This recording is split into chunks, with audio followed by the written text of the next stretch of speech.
Other areas or other vaccines, and again kind of focusing on older adults that we're going to talk about are the tetanus shot, which is now includes other ingredients, and the one we're going to talk about is called Tdap. So it contains not only tetanus and diphtheria, which has always been in what you would think of as a normal tetanus shot, but also acellular pertussis or whooping cough, which is what we're trying to cover now. That's another disease that's made a comeback. There's a big epidemic of whooping cough or pertussis in the United States.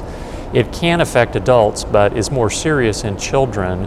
And some of the children who are getting the disease got it from adults. So now there's a big emphasis on getting adults re-immunized against pertussis for the purpose of protecting them from getting the disease, but just as important for protecting children that they come in contact with getting the disease from them. Their recommendation now is that all adults should have this Tdap, the new version of the tetanus shot, if you will, that contains not only tetanus and diphtheria, but also this pertussis component.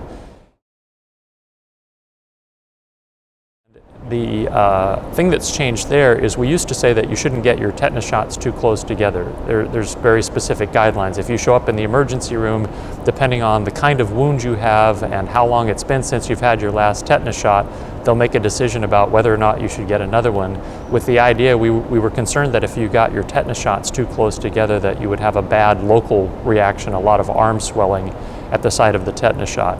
It turns out that's not true.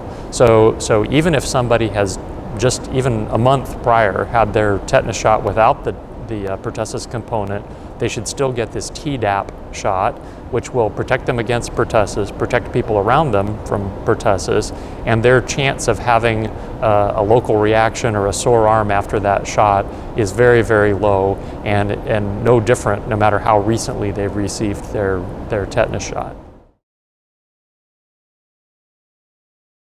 So that vaccine has routinely been recommended for everybody when they turn 65 to prevent pneumonia, which again, it has a larger burden in older people. So there's an interesting aspect about that vaccine, the Pneumovax or pneumonia shot, where like many vaccines, the antibodies that you make to the vaccine wane after a few years. And for most vaccines, what you do in that circumstance is give a booster. You just give another dose of the vaccine and they generate some more antibodies. It turns out that with that vaccine, when you give a booster, nothing happens. It's not dangerous, it's just not effective. So there's another vaccine that is a conjugated pneumococcal vaccine that has been given routinely for the last many years to children to prevent disease. And the vaccine that's used in children conjugates or attaches the polysaccharide component of the pneumonia shot to proteins, and that makes it more immunogenic.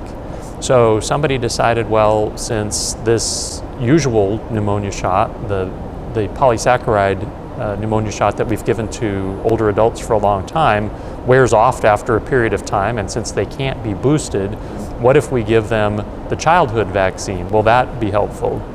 And once again, trials have been done to show that giving that, what had been just a childhood vaccine to older adults not only generates a good immune response, but also protects them from a potentially fatal disease. So now the recommendation for everyone when they turn 65 is to first get what had been a childhood vaccine, this Prevnar 13, that is the brand name, to receive that vaccine, and then a year later get their regular pneumonia shot.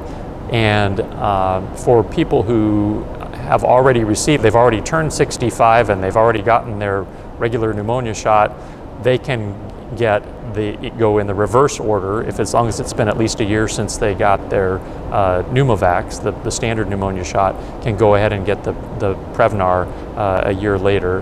And so we should see a much lower rate of serious pneumococcal disease in older adults now that this new combination of vaccines is being given.